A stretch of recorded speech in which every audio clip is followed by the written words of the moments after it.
Udine, quando ero giovane, abitavo a Venezia, ho lavorato per una rivista mensile che si chiamava Julia's Jazz. Era stato qui a Udine il 18 maggio dell'anno scorso Gianni Berengo Gardin, maestro di fotografia che aveva esposto una delle sue ultime gallerie proprio ai civici musei di Udine, ricordando quei posti del Friuli che aveva vissuto da giovane, un salto nei ricordi che lo aveva commosso e che aveva regalato arte pura distillata nelle sue fotografie a migliaia di visitatori curiosi, appassionati, turisti.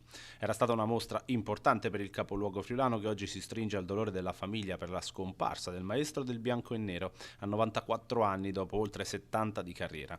È stato uno dei più grandi fotografi italiani del Novecento, Gardin, che ha raccontato con le sue immagini tutta l'evoluzione e il percorso dell'Italia nel secolo scorso e non solo.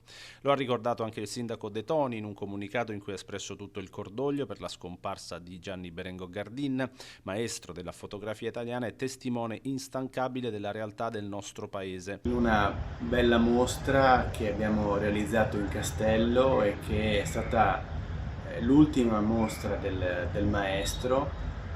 Lo ricordiamo con gratitudine e con riconoscenza, non solo per la sua fotografia, l'intensità della sua fotografia, ma anche proprio per l'umanità che abbiamo respirato durante quei giorni.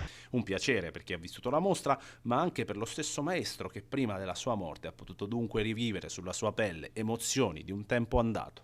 È piacevole ritornare nei posti che sei stato da giovane.